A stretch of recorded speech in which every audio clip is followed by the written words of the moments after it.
My name is Sofia Ehrich, and I am an art historian, academic researcher, and curator of multisensory experiences.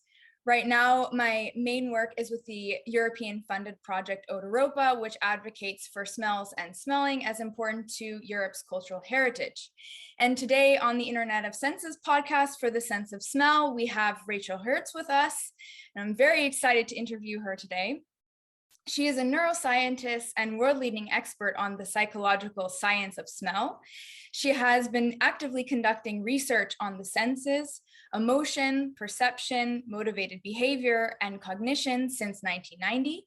She has published 100 original research articles and has received numerous awards and grants, and is on the faculty at Brown University, a professional consultant to various aroma-related industries, and is frequently called upon as an expert witness in legal cases involving the sense of smell. She's also actively involved in outreach, advocacy, and education on the senses of smell and flavor, and is the author of several academic and popular science books. So, hello, Rachel, and thank you for joining me today. Hello, Sophia. It's wonderful to be here. So before we start, I want to mention that our podcast today has been created in collaboration with the World Smell and Taste Association, which is a nonprofit organization dedicated to fostering appreciation and understanding of vital yet often overlooked senses of taste and smell. And the podcast comes out in celebration of World Taste and Smell Day, which happens every year on September 14th. And of course, Rachel, myself, and the Internet of Senses team support efforts like these. And in fact, it turns out that Rachel is part of the World Smell and Taste Association's advisory board. So with that, I will also give you a moment to introduce yourself and explain all the different types of outreach projects and institutions that you're involved in. Well, thank you so much, Sophia. It's really a delight to be speaking with you today about everything smell. And in terms of my research, or rather my advocacy, education, and outreach arms, so to speak. So I'm involved, as you just said, in the World Taste and Smell Association. I'm on their advisory board in their innovation division. I'm also advisory board member of the Smell and Taste Association of North America. That's also called STANA, as well as a founding member of the advisory board of Fifth Sense, which is a UK-based charity similarly devoted to people with smell and taste loss, but especially the sense of smell. And all these organizations are really there for advocacy and helping people who have these losses find a community and find resources and the latest possibilities for them. In addition to that, I'm actually also very heavily involved in an organization called AChemS, or the Association for Chemoreception Sciences. This is a scientific organization with an annual meeting, but also has a lot of sort of other activities that are connected to it, including monthly presentations and so forth. And I've been heavily involved in their executive committee. I'm currently the chair of their strategic planning committee. And I've also was the person who first initiated a Wikipedia page for this organization so that people could also find out more about it and have it as a resource, as well as when we were in various locations helping establish an outreach day for local communities and teach kids, for example, about the senses of smell and taste. I'm also on the program committee for the International Society of Neurogastronomy. That focuses more on taste and flavor, but also obviously aroma. And in terms of popular science books that I've written, my first book was called The Scent of Desire, and it's everything you ever wanted to know about the sense of smell. My second book was called That's Disgusting, and although it may seem like a little bit of a stretch, it's actually very much based on the sense of taste. And my most recent book is called Why You Eat What You Eat, the science behind our relationship with food, and the title basically says it all. So those are my primary sort of like external activities. I'm also, as you mentioned, on the faculty at Brown University, where I've been teaching a course recently on the sense of smell, perception, cognition, health, and technology. So it's all the latest and greatest about the sense of smell. It's been really fun. It's amazing. I think, yeah.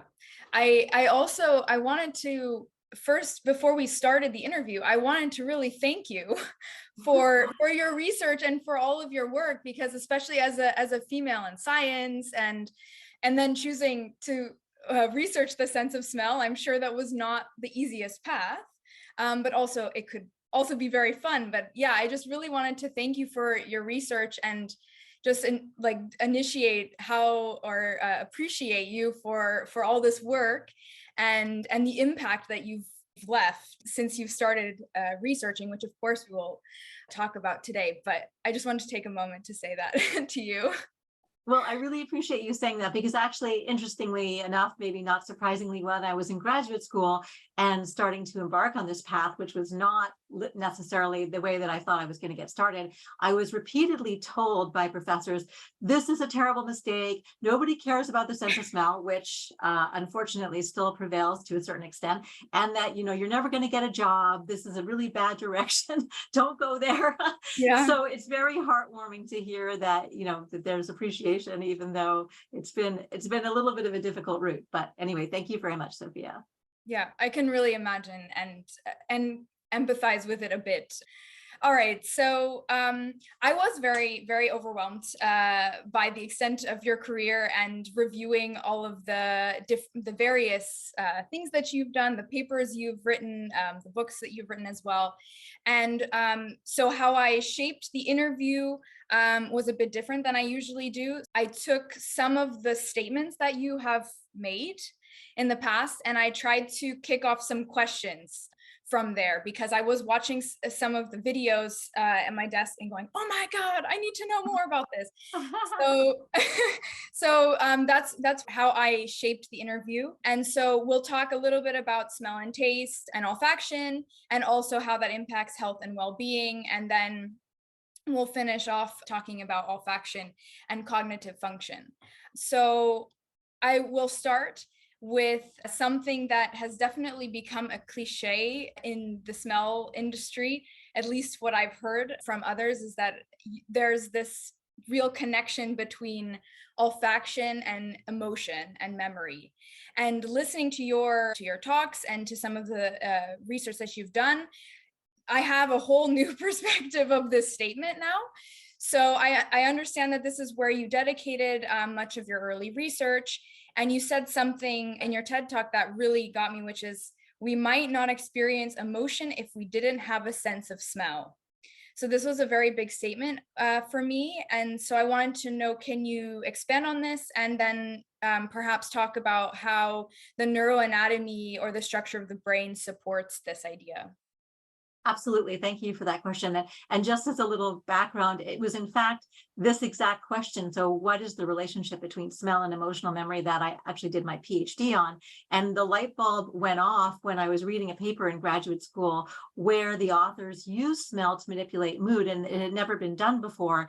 And there was like one paragraph describing how this was a sense which really impacted this sort of basic neurocircuitry involved in emotion, and that it was sort of precognitive in the sense that it wasn't relying on you thinking about something and then getting to the emotion. Rather, it reached emotion first. And this is actually sort of critical in terms of the neuroanatomy of our sense of smell.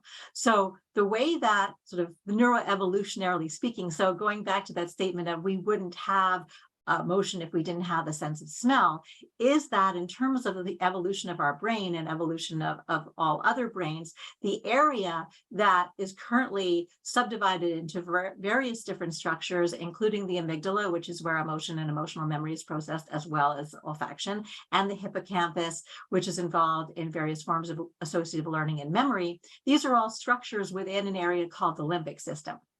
Now, very early on in neuroevolution, this whole part of the brain was just dedicated to sensing chemicals. So, knowing that either the smell or the taste of something is good or bad. And then through evolution, it became subdivided into these various different regions. So and actually single-celled organisms, the most primitive organisms on the planet and the first organisms on the planet, their number one way of navigating their existence and navigating in the world they were in was through chemical senses. So there's another chemical in the pond, I should go towards it to eat it, I should get away from it because it's going to eat me, and so forth. So that is the basis for life as we know it on this planet.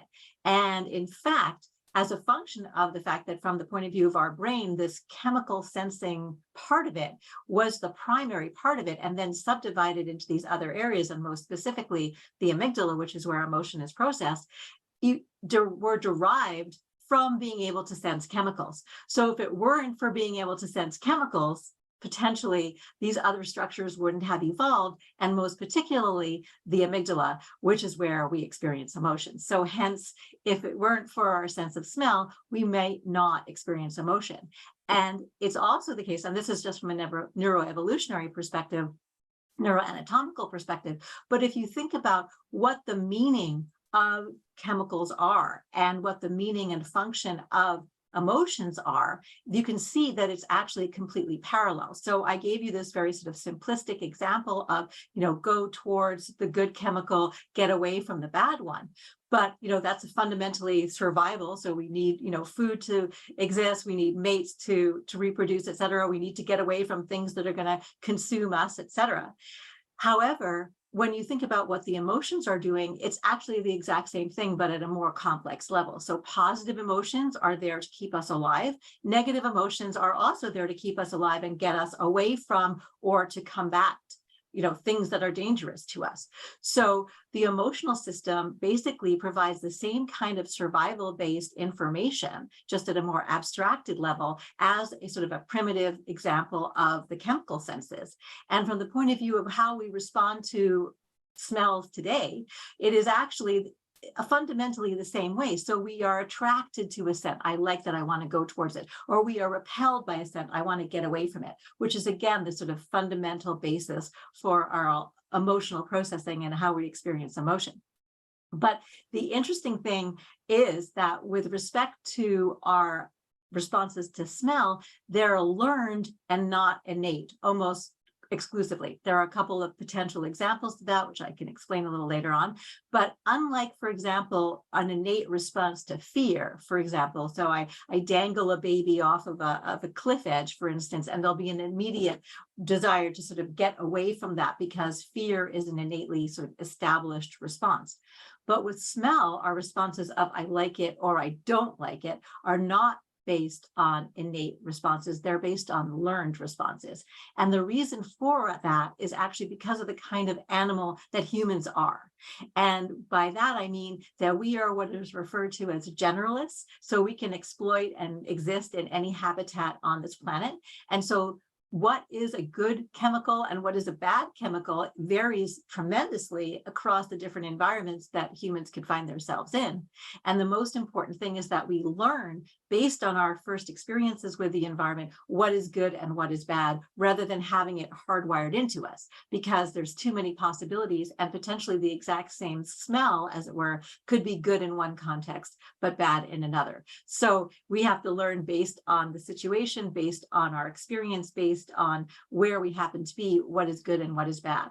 But from a neuroanatomical perspective, so the primary processing of the sense of smell, that is where the conscious perception of smell takes place. So where we go, that's a lemon or that's banana, that takes place in the amygdala hippocampal complex. So the conjoined structures of the amygdala, which is where emotion and emotional memory is processed, and the hippocampus, where associative learning takes place in various forms of memory. So the association of learning, for example, bananas are good, I like that smell, and that's a positive experience, is taking place fundamentally at the exact same moment as perceiving that scent.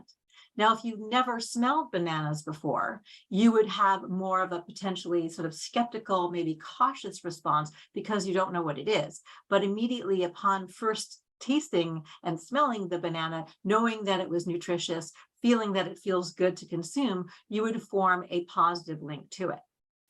Very nice description of olfaction. And I'm wondering, can you explain a little bit about the difference between our sense of vision and our sense of smell? So all of our senses are based on perceiving different forms of information that the outside world is giving us. And in vision, it's electromagnetic radiation, so that we see that as light, we see it as colors, we see it then as things. And the visual system actually takes a long time to fully develop within us.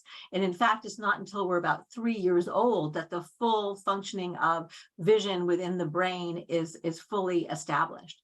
Now, the sense of smell is actually kind of the reverse in terms of the speed at which it develops.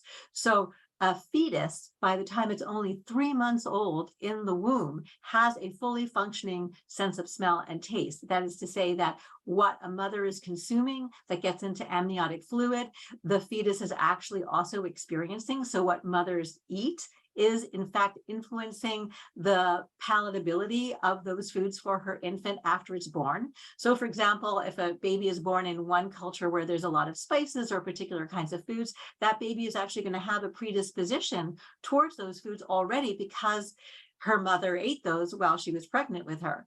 Versus if and the baby was born in a completely different environment where the mother consumed different foods and so forth.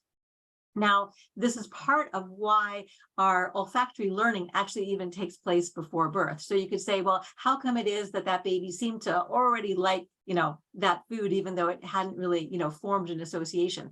Well, it actually had formed an association even before it was born. Yeah. So the visual system is more complicated from a hardware perspective, like how in the brain everything is getting solidified and established.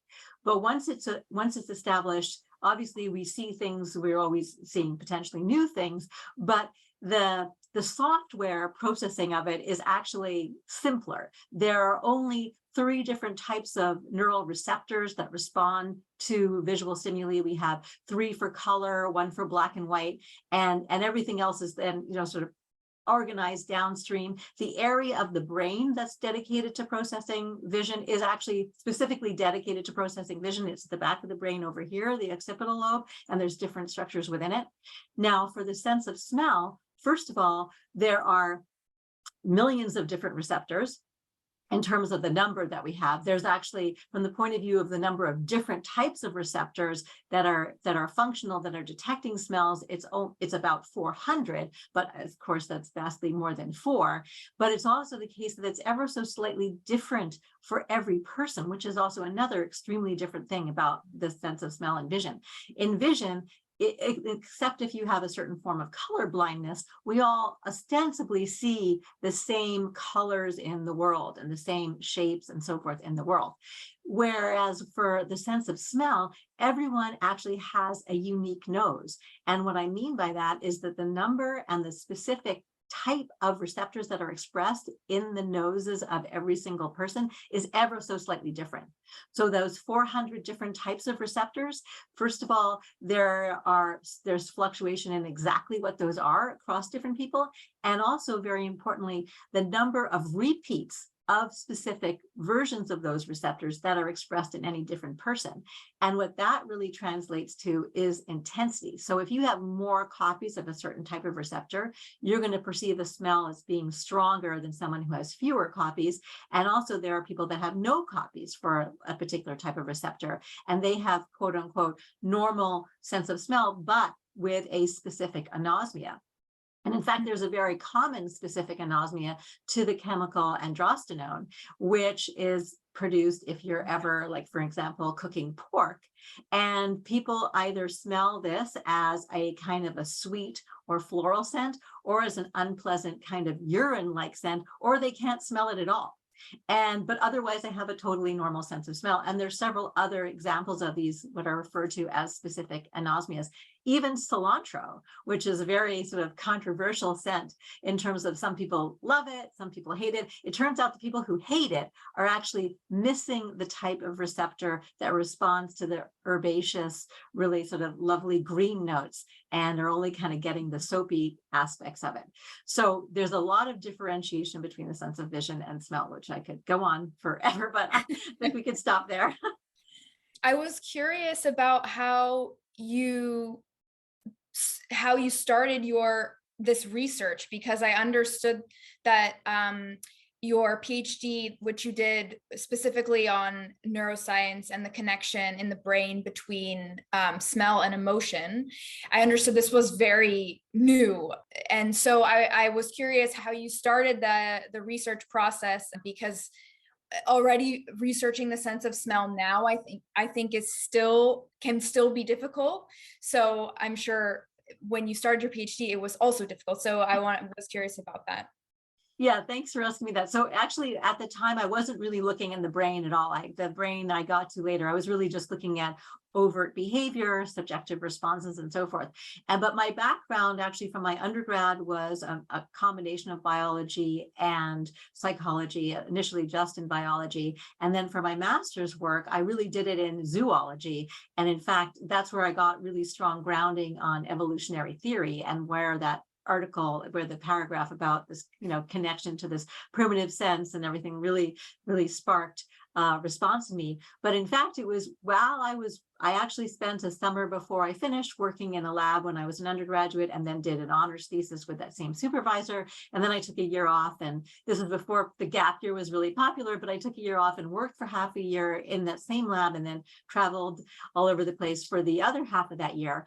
But I knew that I wanted to go to graduate school. So I was applying to graduate schools in that interim year and writing what are referred to as the graduate record exams, which you have to write in order to get into graduate school. And they have general ones on sort of like language and mathematics, and then a specific one on the topic you're interested in, like psychology. So one of the questions, it turned out, in the practice books I had for the psychology part of this exam was, what is the sense that's most connected to memory? And the answer was the sense of smell. And I asked my advisor that I was working with at the time, why is that? And he said, I don't know. It just is. And that really stuck with me as this like very unsatisfying response. And then a few years later, when I was in graduate school and kind of floundering around, so the master's degree in zoology, I thought that that's what I wanted to do, because I've been working with animals as an undergraduate, doing basically, now it would be called neuroscience, but at that point it was biopsychology. But I decided I didn't really want to do that anymore. I wanted to be nice to animals. So the zoology thing was being nice to animals. But I realized that, animals are nice, but, I'm not that passionate about like really what black-capped chickadees are doing, although it's kind of interesting. And I realized, I was interested in learning and memory and emotion, and I wanted to work with people. So I started my PhD actually looking at sleep and the connection between sleep and mood, and especially depression, as well as circadian rhythms. And in fact, I've been able to continue that work while I've been at Brown University with other researchers there. So I've been able to continue the smell work with sleep, in fact, looking at whether or not people can smell while they sleep, and also circadian factors involved in our sense of smell and so forth. So that's actually been really nice to sort of pick that piece up again. I couldn't continue that work on sleep for various reasons to do with the program that I was in at the time. And so I thought, okay, well, I know I'm interested in humans now. I know I'm interested in emotions. So how am I going to make this all work?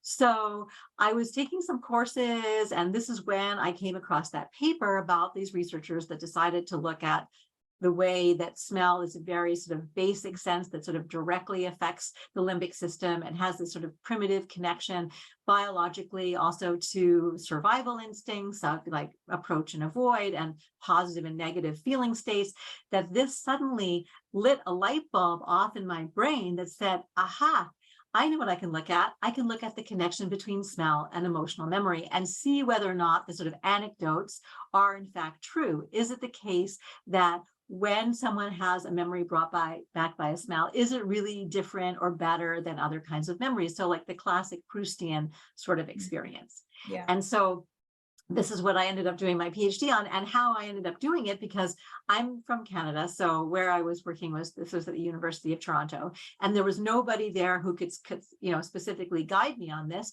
I was very fortunate that my PhD advisor was someone who said, you don't have to do what I do, but he couldn't help me specifically. Basically, here's the rope, go hang yourself.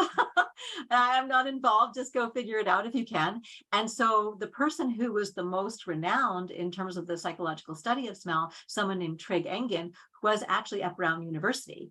And I contacted him, And I then came to Providence and Brown University and met with him, and he gave me a stack of papers. I did this big road trip at the time. Actually, I went to Brown University. I also went to Philadelphia and met with Dr. Dick Doty, who had his own smell and taste clinic. He gave me a stack of papers. I also went to International Flavors and Fragrances, which is a major aromachemical company with whom I have worked with many times over the years since then. And they thought, who is the crazy Canadian graduate student who wants, stimuli for her research? But they gave me a whole bunch of stuff.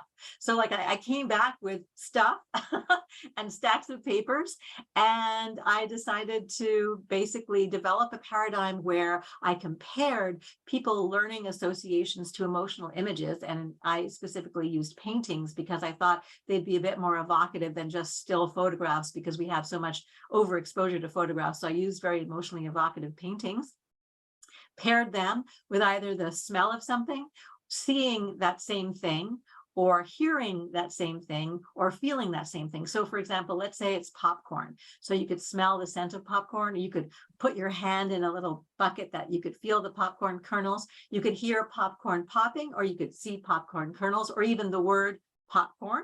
And they had to learn that connection between the painting and the various version of that particular cue on day one. And then I brought them back to the lab, and then I would present them with whatever it was. So let's say visual version of popcorn or the scent of popcorn. I say, what was attached to that the first time you were here?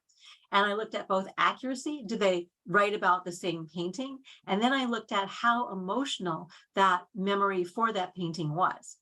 And what I found was that people were just as good as saying it was whatever the painting it was supposed to be was, regardless of the format of the cue, whether it was visual or verbal or tactile or olfactory.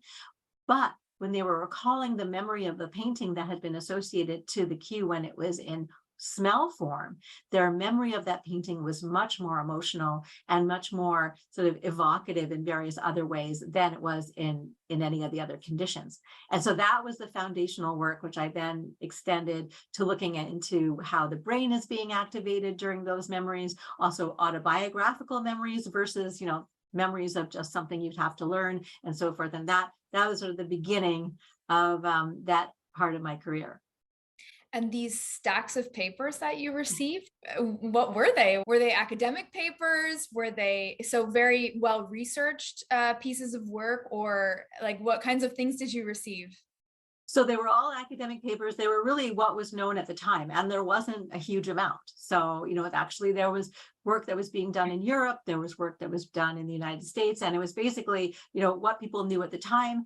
But primarily, since I received them from various researchers, what those researchers themselves had written. But then I started, from looking into the reference section of each of those papers, like, okay, what other papers do I have to go get now? And that began, my literature kind of search, as it were, for this research. But, somewhat fortunately for me, starting this work in this area and not really having a lot of guidance, there wasn't a lot that had already been done. So in a way, like, I could find out pretty much everything that had happened in the field before I got into it and not feel like, oh my God, there's just thousands and thousands of papers here and I'll never be able to research it. And one thing that also happened during the early part of this work is that the paper in Cell came out by Linda Buck and Richard Axel, which had described, the characteristics of the genes for the olfactory receptor systems. And that was actually a big finding in biochemistry and molecular biology. And that somewhat raised the awareness of people's interest in the sense of smell, but not really from a psychological or sort of basic biological perspective. It was really, if you were in biochemistry, that was really great, or molecular biology, that was really great. But still, it was a little bit positive in terms of the field is moving forward in this direction, even though from a sort of basic behavioral psychological perspective, it really was only sort of inching forward very slowly over time in that particular period. And actually, unfortunately, really hasn't gotten the same level of momentum that the biochemical and more neuroscientific level of olfaction has received. So we will move on now also to the sense of smell and taste and a bit about how they're related. So you stated that we normally say taste when we mean flavor, and that smell synergizes with taste. Can you explain what the chemical senses are and the differences between, particularly the difference between smell and taste? And I thought this was interesting because I started my work in the multisensory world and also in the smell world right around COVID. And I kept hearing people saying, I lost my sense of taste. I lost my sense of taste. And I knew that they were partly wrong. So this is why I wanted to ask you this question. Okay, great. Yeah, thank you. So our sense of taste and smell are referred to as the chemical senses because they're both responding to chemicals that are in the environment. In the sense of smell, it's volatile chemicals, that is to say, chemicals that can float through the air. They also have to have a certain size and shape for us to be able to be, picked up by our olfactory receptors that are in our nose. But when we breathe while, we're existing, and we're awake, because you can't actually smell while you're asleep. But when we're breathing, when we're awake, we're bringing in various aroma chemicals into our nose, and they're connecting with the olfactory receptors, and we're detecting them then as lemon and banana and asparagus or whatever the case might be. And that is actually happening through our nostrils. Now, when we're consuming something and something is in our mouth, we're also perceiving chemicals, those specifically that can be dissolved in liquid, which is the saliva in our mouth. And it's through the saliva that then the chemicals that we're tasting get into the taste buds that are in our mouth and so forth. And we have different types of taste buds for detecting different basic tastes. But the basic tastes are actually very simple. So our basic taste system is, from the most sort of purest perspective, just salt, sour, sweet, and bitter. There's a big movement now to also include umami in this camp.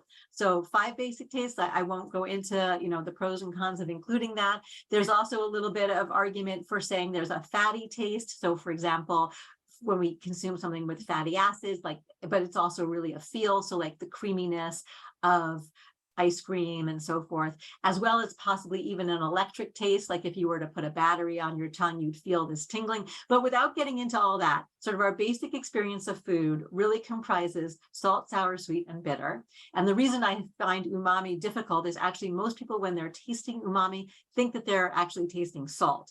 So it's very similar to saltiness, but it has a sort of a different depth dimension to it. But in any case, so when you're eating, and I'll keep using this example of banana.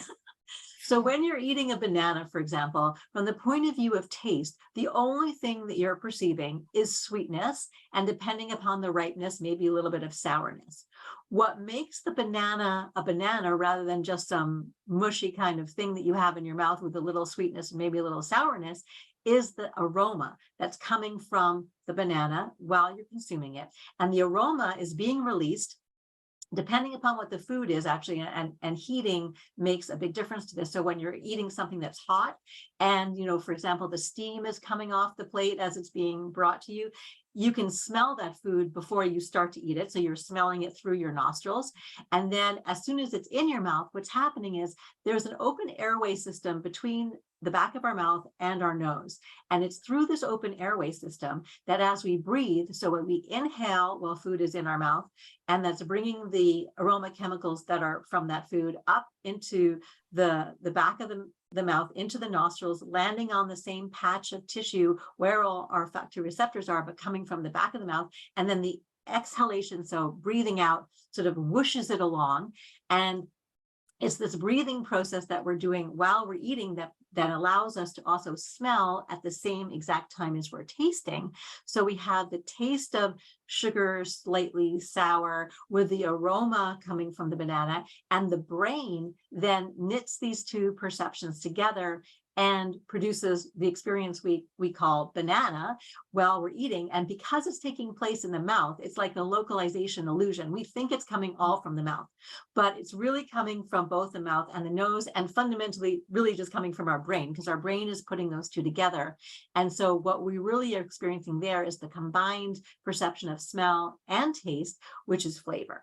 So flavor is the right word to use. And for example, just to give you, a really easy trick to do this, I do this with my students all the time, is take some jelly beans, pluck your nostrils, put the jelly bean in your mouth, chew, and you'll find you just taste sweet. and you release your nostrils like, oh, it's licorice, it's cherry, it's popcorn, it's whatever it's supposed to be. And that's all coming from the fact that you're now able to breathe. But what's also really interesting is that jelly bean will now taste sweeter because the scent, when it's involved in our experience of food, actually augments our perception of the basic taste. So foods taste sweeter, sourer, more bitter, more salty when we can also smell the French fries or the chocolate or whatever else we're consuming. And that's one of the reasons why when people lose their sense of smell, their sense of taste, first of all, they're saying taste, but they really mean flavor, because they can still say this is salty or this is sweet, but that's such a dramatically reduced experience. It feels like they've lost everything. But also their perception of sweetness, their perception of saltiness is in fact less because they can't get the smell that's also coming from the food that they're eating. So there's this direct connection and synergy between smell and taste that creates our perception of food. And when we lose smell, so much of what we experience as pleasure when we're eating is gone. And so people really feel like they've got nothing. And because of this illusion that it seems like it's all coming from the mouth, people say they've lost taste. They really just lost smell, almost always. Sometimes they have lost taste, but that's a lot more rare to have happen. Yeah, and COVID, having COVID was one of those things that really, really affected people's sense of smell. And so a lot of people lost their sense of smell, and then it, of course, impacted their sense of taste. But yeah, you really realize when you talk to people who that happened to, they're really shocked. And it was really difficult to cope with as well. Yeah, I mean, in a way, without, this sounds horrible, but the fact that so many people had experience with smell loss, and hopefully just in a transient sort of way, as a function of the fact that so many people became infected with COVID, at least, from my perspective, had the positive outcome of making people appreciate and realize how their sense of smell is involved in so many things, not just their experience of food, but their relationships with other people, their relationships with themselves, their general emotional state, their whole feeling of connection with the world around them. And so it's been kind of good that people have had this momentary awareness, but I fear that, people are kind of forgetting already what COVID was really all about, and people who've recovered, they've gone back to their lives and everything is good again.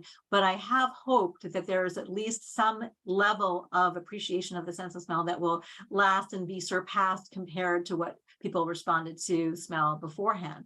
Although I did a study, I'm not sure if you know about this, but I did a study that I collected data in the spring of 2021. So already COVID had been around for a good year at that point, and many people had smell loss, and many people had, a lot of media awareness of what happened with COVID and how people were so dramatically negatively affected by smell loss and so forth. And I thought, okay, let's find out how people value their sense of smell versus actually vision and hearing, and also in comparison to various common commodities like your cell phone or your hair. Now, so I had physical commodities, I had social commodities, I had some emotional commodities as well. We had 9 different commodities. Anyhow, what we found in this research was, first of all, not surprisingly, people still really, really undervalued their sense of smell compared to vision and hearing. But still, really shockingly, we had 2 sets of participants. One were basically the college students, so 20-somethings, and another set were sort of 40-somethings, but we had about 200 in each group. So we had, quite a lot of people. 25% of college students would rather give up their sense of smell than their cell phone. Nearly 50% of all women would rather give up their sense of smell than their hair. Now, I know you and I both, we have long hair, we obviously love hair, but we realize too, this is not like a primary mode through which we experience the world around us. So maybe our past and our passions also make us, probably much more likely. I know myself, I would give up my hair in an instant if I could keep my sense of smell. But it was really surprising to see how easily and still undervalued the sense of smell was. Now, if I would have done this study in 2018, maybe it would have been even worse. So it'll be interesting to see. And also, we've translated this survey into 7 different languages. We've distributed it actually globally now. So over time, collecting data will be very interesting to see. And we've already seen some cultural differences with respect to these responses, because this was originally done just in North America. But it'll be interesting to see how the sort of perception of smell maybe becomes somewhat elevated over time. My fingers are crossed, but hopefully it doesn't decline again. But unfortunately, there was no sort of study that was done in 2018 or 2015 to kind of see, like, maybe this is actually better than it used to be. We've talked about the connection between emotion and olfaction and memory, and then we've talked about the flavor and olfaction and taste and the overlapping, and now we're getting into a very important topic, which is appreciating our sense of smell. And so one of the biggest awe moments for me when listening to your TED Talk was this statement that you said, which was, you said that insurance companies consider that losing your sense of smell is worth 1 to 5% of your life, but that losing your sense of vision is worth 85% of your life. Now, if there's a statement that we can put out there to say that the sense of smell is very underappreciated, this is definitely one of them. And so this was big for me. One of those moments where I was screaming in front of my laptop. But I was also very interested because you said that you are an expert witness for legal cases. And I know that you've talked a lot about this in other interviews, but this is really interesting for me. And I would really like to know, and for our audience to know, what does it mean to be an expert witness in a legal case? And if you could share some examples and where your expertise has been necessary in this case. Yeah, thank you for that. So I guess, what's lucky about this being a relatively small field still, and especially if you're looking at it from the more sort of psychological brain, but at the level of consciousness level, as opposed to the biochemistry level, that there aren't a lot of people who work in this area. So I get found.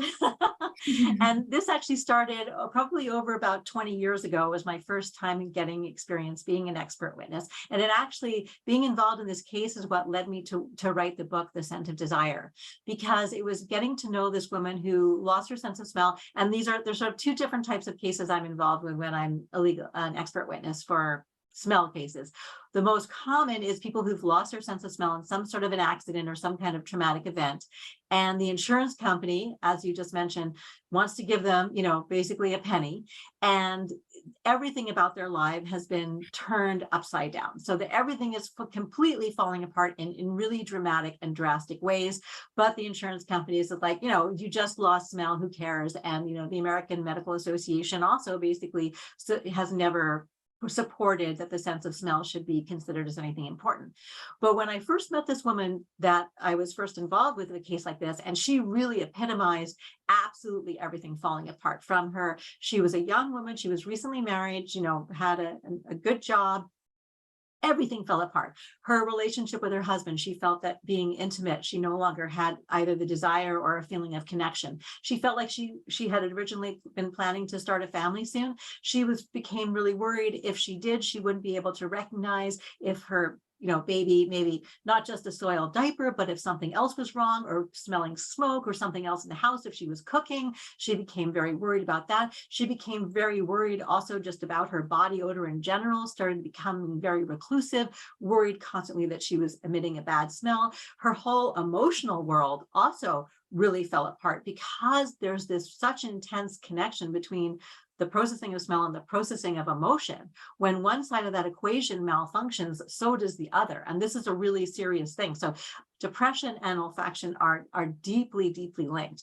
And when people lose their sense of smell, they can often fall into an ever worsening level of depression, because the longer they don't have the input coming from the olfactory system sort of feeding the amygdala, the more the amygdala becomes derailed and the more depression can become worse. So it can actually become, very serious.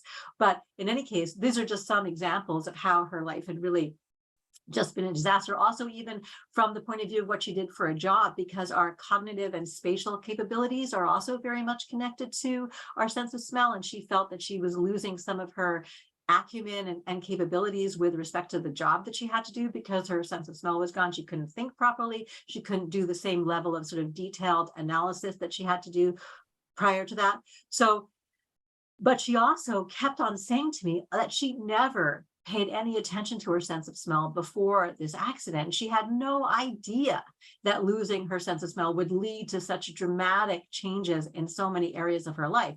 And it really sort of struck me, and like I really took it to heart. Like I felt incredibly sort of moved by her experience that she, like so many people, just had no idea what was going on with respect to their sense of smell. And so I really felt compelled, like I have to tell people, like really appreciate your sense of smell, because if you have it, because losing it can be so dramatically difficult.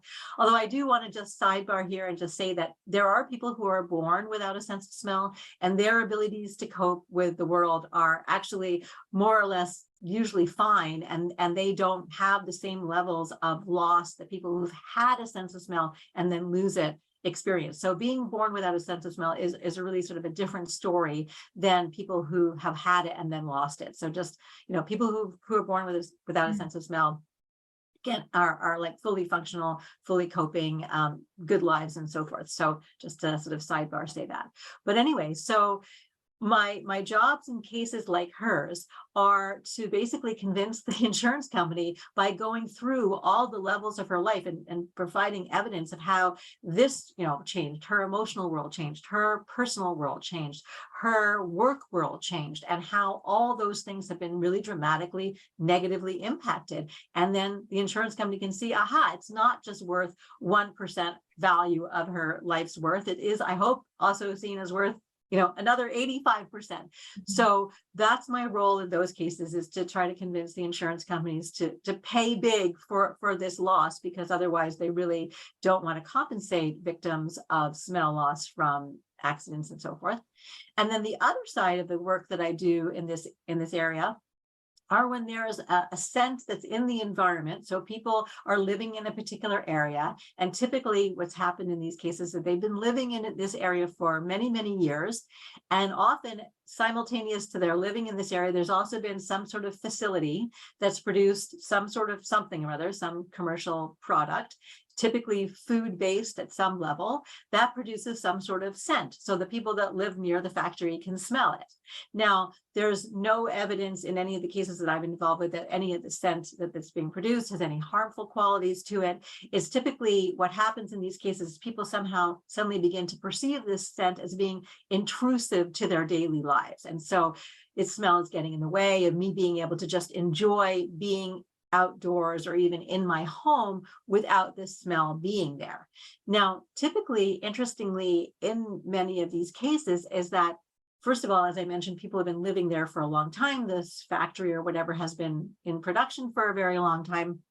And there's typically been some event that's taken place sort of external to the specifics of the environment. So some event with either the commercial entity or something in the community that's changed, that's led to this new really negative perception of both possibly the factory, whatever it's doing, and or the potential smell that it's emitting. So there's a new psychological perception, a new kind of psychological coding of the facility, as well as also possibly the scent. And then the scent and the facility becomes super negative and absolutely something that's destroying all aspects of a happy, normal way of life.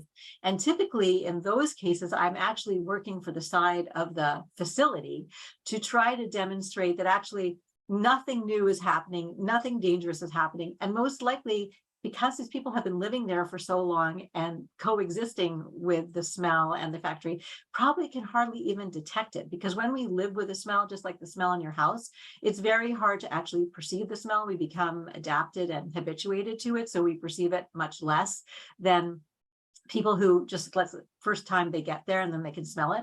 And to give you a case in point about this, I was involved in a case like this several years ago, where I went to the the area where this was happening. And I was with someone who lived in the town who was driving me around to various areas, and I would get out of the car and I would smell and be like, okay, certain plaintiffs are living here, and then we would drive somewhere else and certain plaintiffs are living there. And we would get out, I would go, oh yeah, no, I can smell something. And the person who was driving me around would say, well, I can't. Meaning because he lived there, so but I didn't live there, so I could smell something. So the point being that in those cases, really what my job is to sort of explain the psychological response in terms of emotions becoming attached to a scent, maybe from neutral to bad because of something happening. Also issues related to adaptation and habituation, and basically how people's emotional responses and the context in which they're in can really shape their perception of smell, sort of independently of the smell. So the smell itself is kind of innocent, but it's all the perceptions that are going on around it, all, let's say, the news media, other kinds of things. People are getting hysterical about whatever the case might be. And not that that's wrong, but it's just not really related to the scent. So it's like I just said, the smell is innocent, and it's all the things that are going on around it that are creating this really negative perception. So those are the sort of two sides of the coin.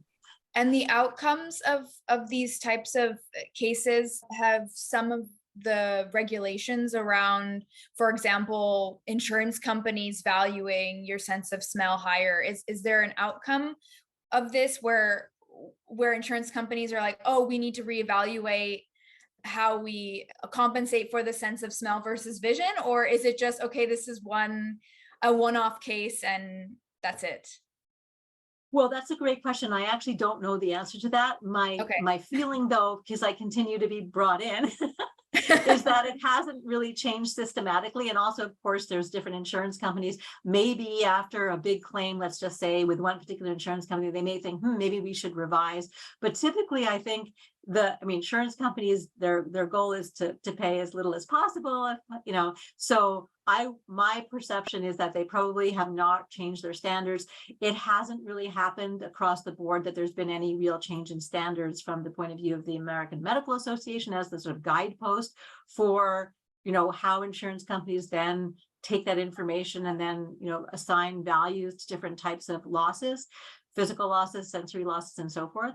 So I don't think that there's been any systematic change thus far. Hopefully, over time, this will start to get better. And part of the advocacy and outreach group, outreach work that I do with organizations like the Smell and Taste Association of North America, Fifth Sense, and World Taste and Smell Association, is to try to advocate to Congress, to legislators, to realize that the sense of smell is extremely important just overall, to get the medical community generally more involved and invested. So, a personal goal, but also an organizational goal of these groups I'm involved with is to have, like, when you go for your annual physical, you also have an annual smell test. So starting from when you're a little kid, so your pediatrician assesses your sense of smell. So we have a baseline. This is how you start off. Then if we start to see losses, because there's so much connection to health with respect to smell losses, especially, in earlier ages, as opposed to, if you're over 70,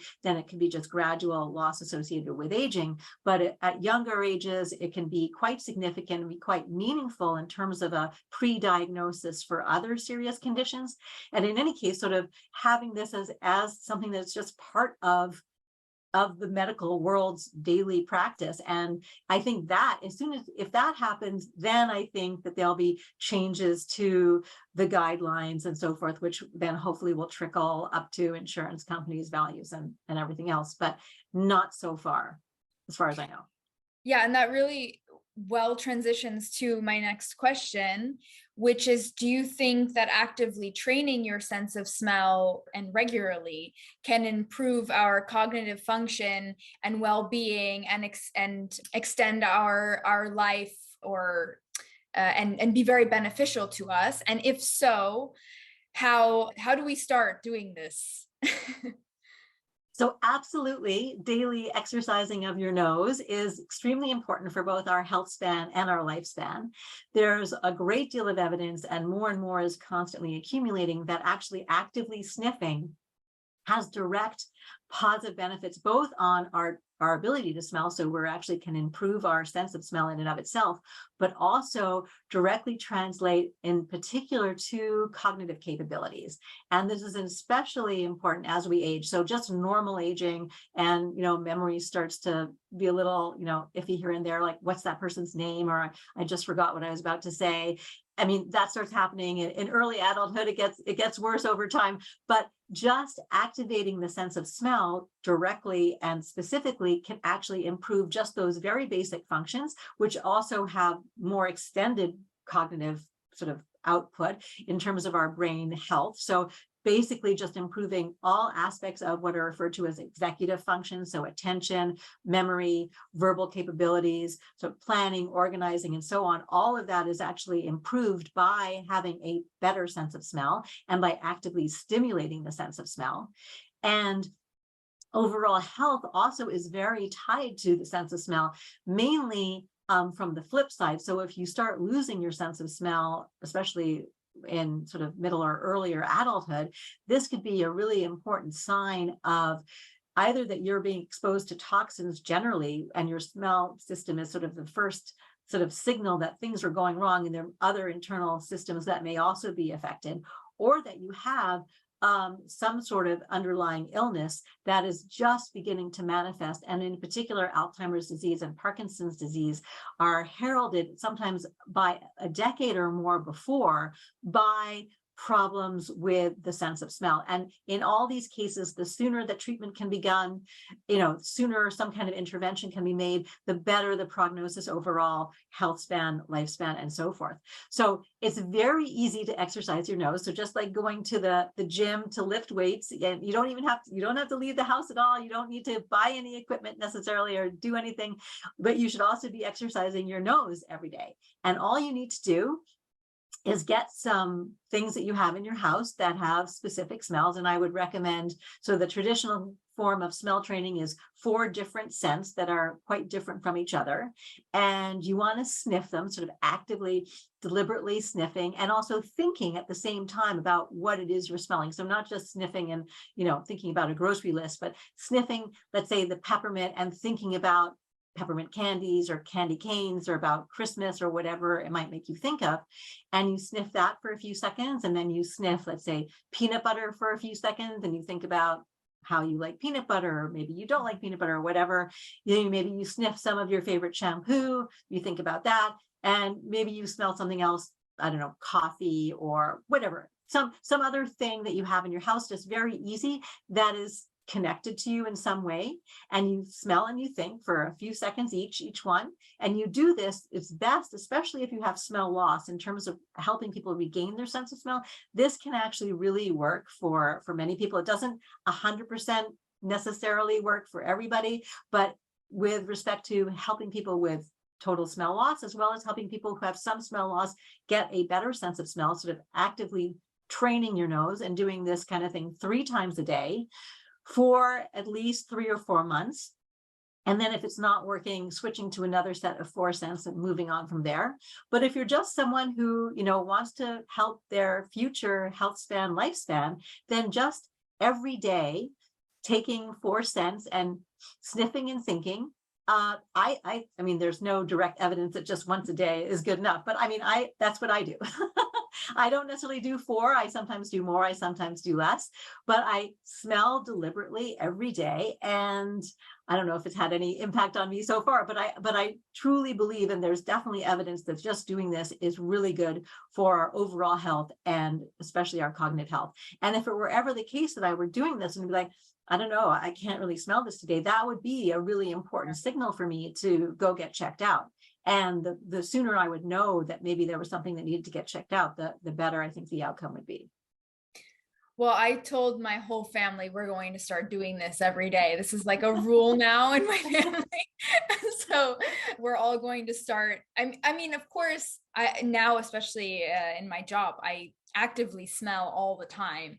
But I think it's also a bit of this meditational feeling where, okay, I'm going to sit down now and I'm going to smell 4 scents at my desk and maybe write something, and it's a moment of meditation or just thinking, reflection, whatever it is, and it makes you stop and think for a moment about something other than whatever else you do that day. So I think it's a really nice idea, and also I also think that it could really help with our cognitive function.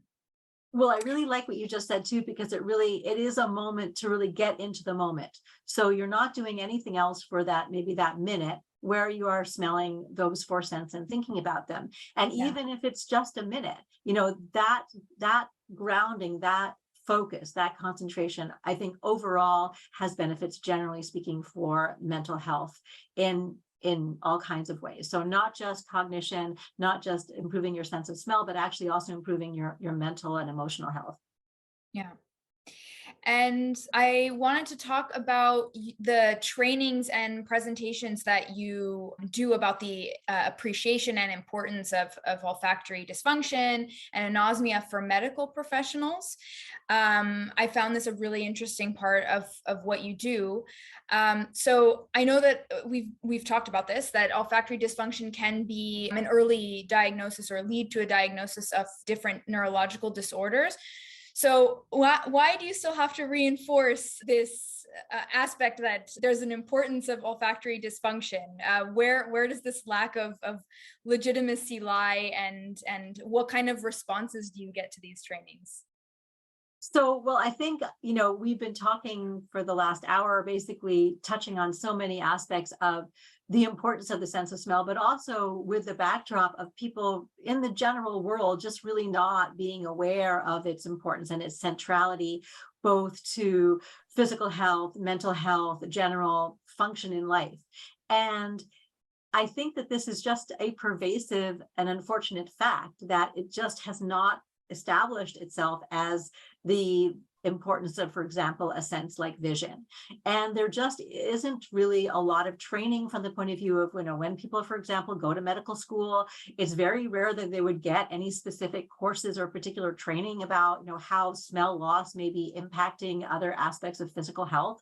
So it's not something that is part of the general practice of going through medical school. It's not something that's part of the general practice of even being a clinician, unless you happen to be connected with other people who are doing research or connected with a specific university where that's, something that's ongoing. So it is not something, apart from being someone who is an ENT, whose specialty is in, involving smell and taste, it's very unlikely that other medical practitioners have any awareness of what smell and taste loss is.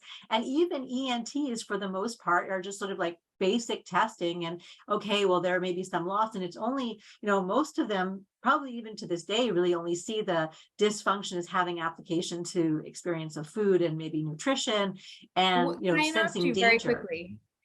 Pardon? What is an ENT? Oh, sorry. So that's an ear, nose, and throat doctor. So an otolaryngologist is a more technical term, but like ear, nose, and throat. So Yeah. ear, nose, and throat. So people who, you have something going on with your nose. And typically it's not even people who are saying, I've lost my sense of smell, but rather they have something in their nose. And Yeah. then that has to get checked out, sort of more like, oh, you have a polyp, we need to remove the polyp. But how that's even affecting people's actual ability to smell is sort of secondary to there's some obstruction in there we need to deal with. So even professions which are focused on these sensory experiences aren't really aware of how the sense connects to other aspects of life. And it is just hasn't risen to being considered to be important enough. And unfortunately, I can yell from the rooftops all I want. It's really great, basically, since COVID. The pandemic is during which time the World Taste and Smell Association started. The Smell and Taste Association of North America also got started only in the last few years. Fifth Sense began maybe about 10 years before the pandemic, but really hasn't gain momentum until the pandemic. There are a few other organizations, Absent in the UK as well, that basically started a little bit before the pandemic, but gained further momentum. So again, hopefully taking as a catalyst smell loss that people experienced during COVID as a springboard to like, okay, we have to actually pay more attention to this, and that it is connected to more than just, I can't, I'm maybe not eating as well as I should, or there's a fire going on and I can't smell the burning downstairs, that it's in fact related to many more things and many more really critical aspects of our health and well-being.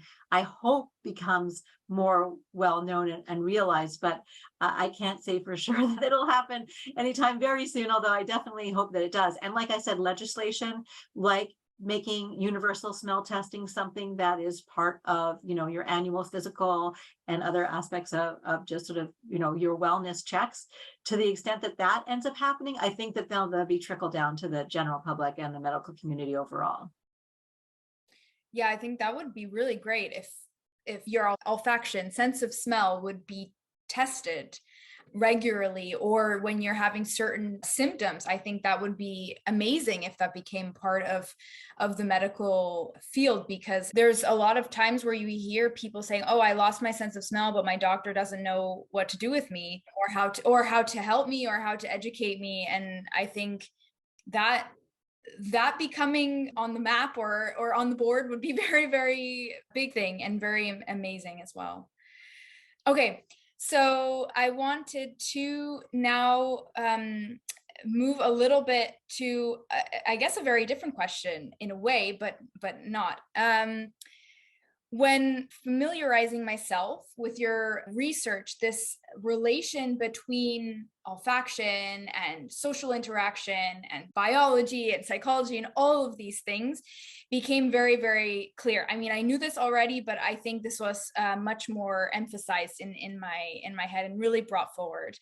And so I really started worrying about the increased digitization of our world.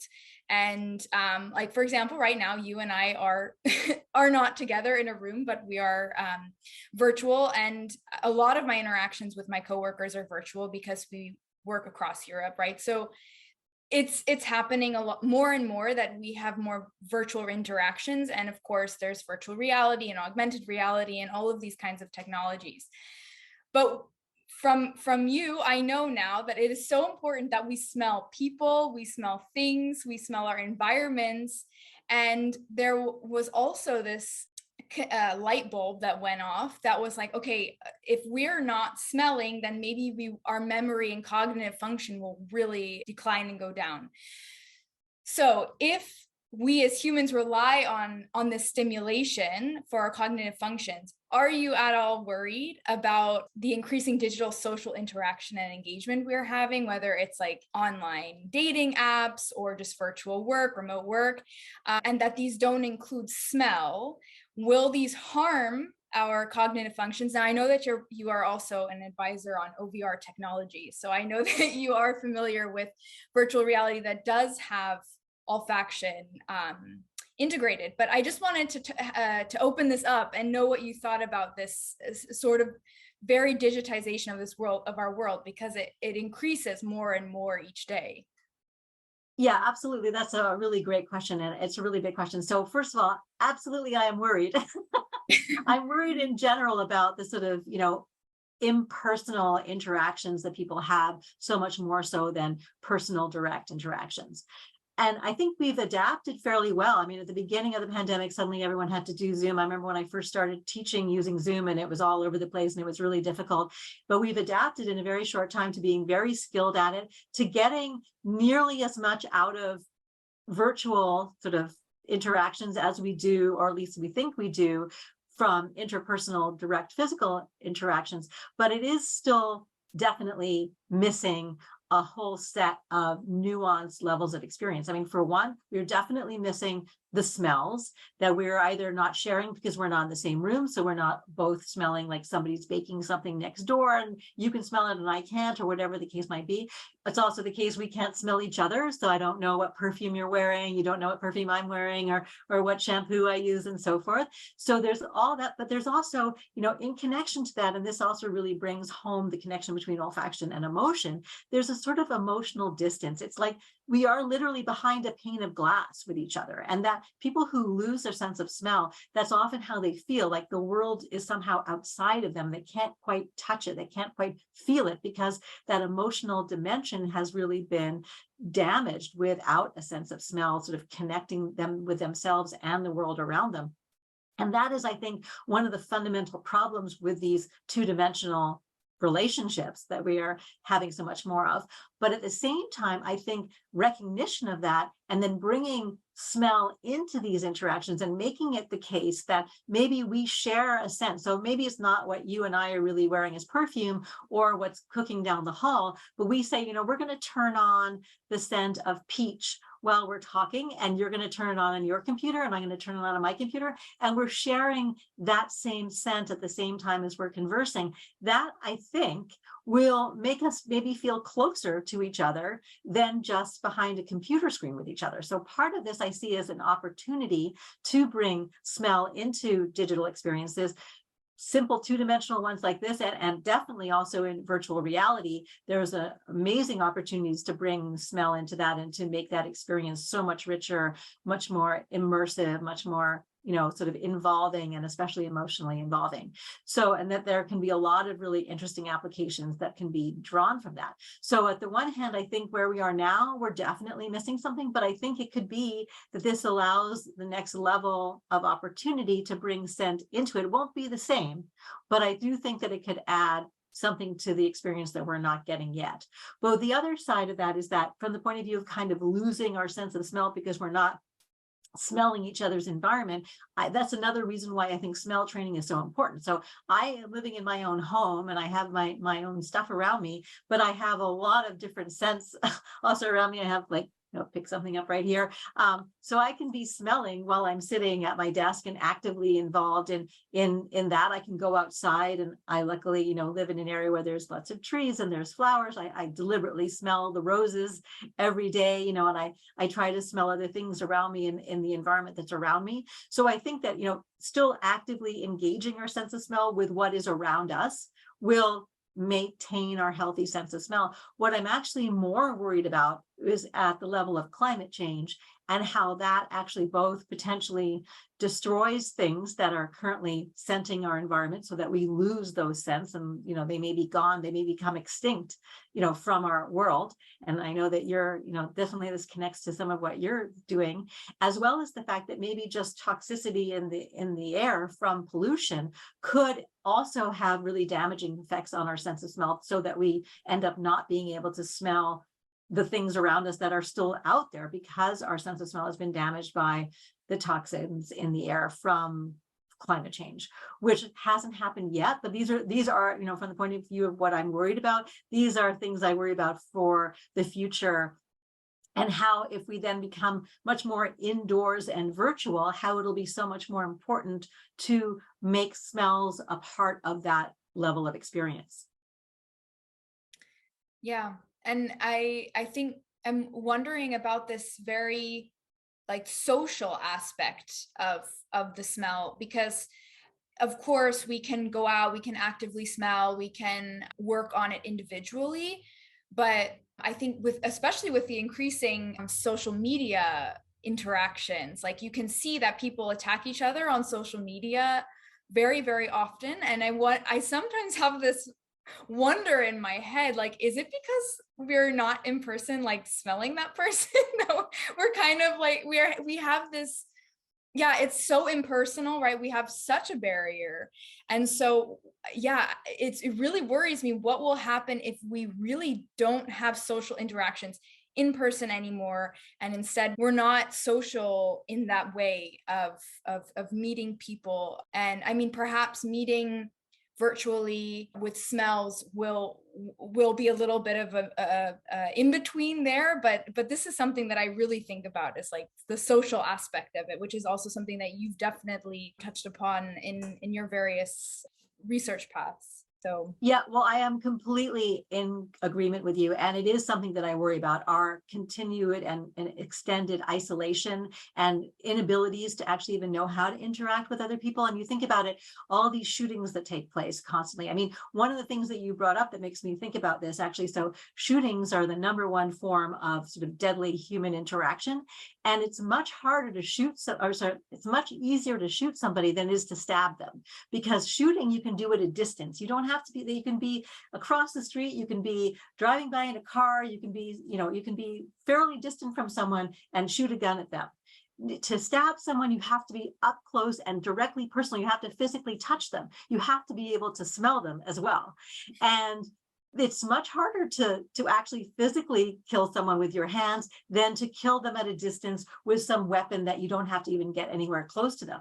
So in conjunction with the fact that, the prevalence of guns and the sort of antisocial aspect of killing with a gun, you then have more and more people having less interaction and just learning less about how to interact with humans, such that if they then, get a gun and they see it's almost like a video game, just killing someone at a distance, it does, I mean, I don't want to go down this rabbit hole too far, but I am also really concerned about humanity overall and violence sort of just between people as a function of this. And directly what you're saying, social media, you're as far removed as possible from the person. You're completely at a distance, and you can say whatever horrible things you want to say about them, online. Now, if you had to get in front of them and say those things, it would be harder.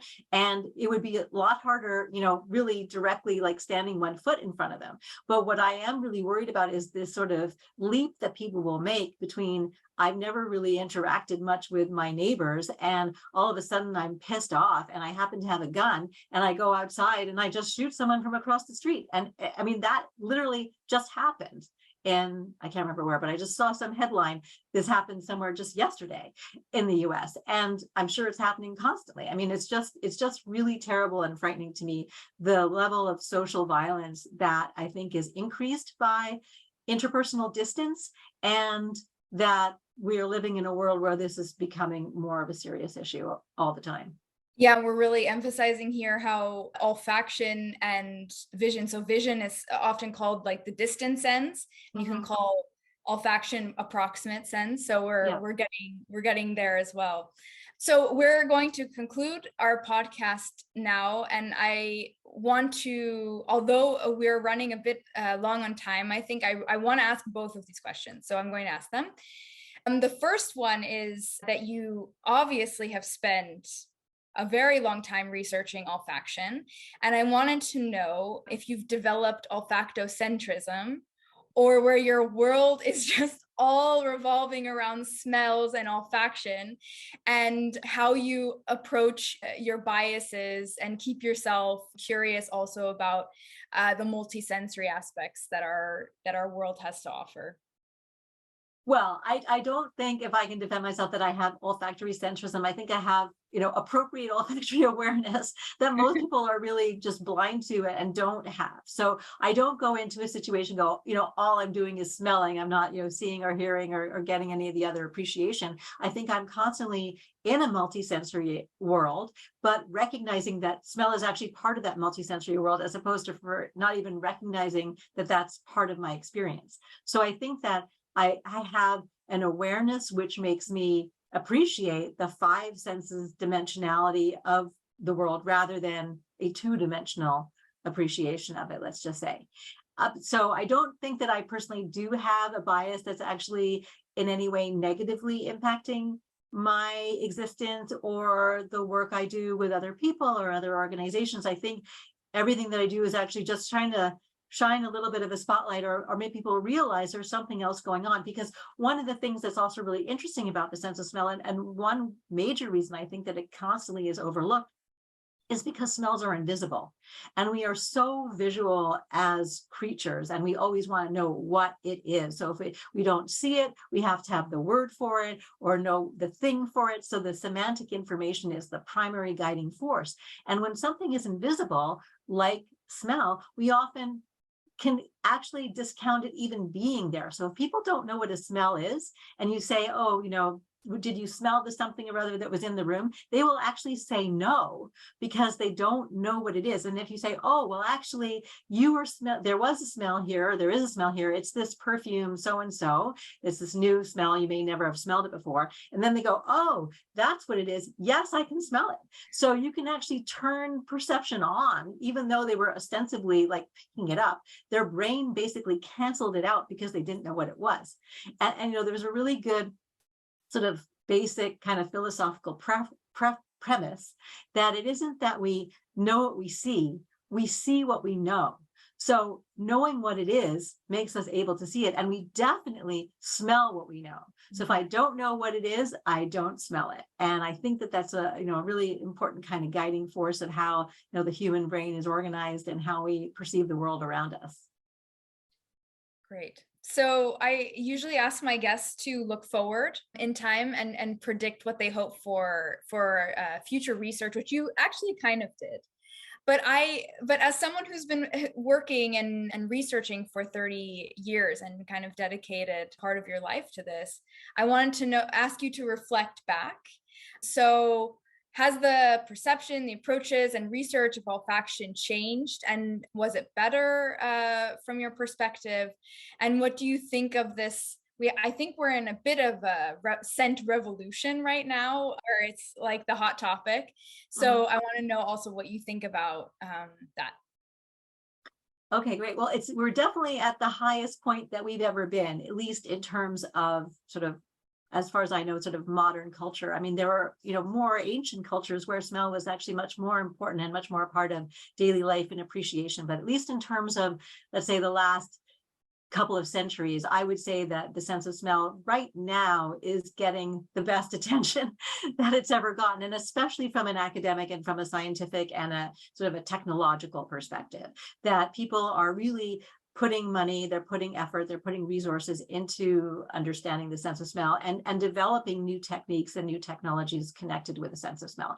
So I see that as all being very positive. So I hope, my major hope is that this momentum isn't both maintained and gained. So I definitely think that living now from who I am is like the best time to be around and being involved in this field. And I just hope that this continues to grow. I mean, I did spend at least the first 1.5 to 2 decades of my work career trying to make people realize this wasn't just some little tiny thing that nobody had to care about. It, maybe if I'm talking to people who are in perfumery or other like sort of esoteric fields, like they got it, or people who actually had the experience of losing the sense of smell, like they got it, but everyone else did not get it.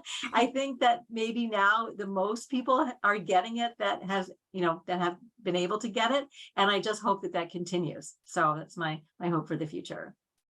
Great. Okay, well, thank you for joining me today and also taking your time and offering all of your wisdom to me and to our audience today. And so, yeah, I hope you enjoy the rest of your day as well. Well, thank you so much, Sophia. It's been a delight.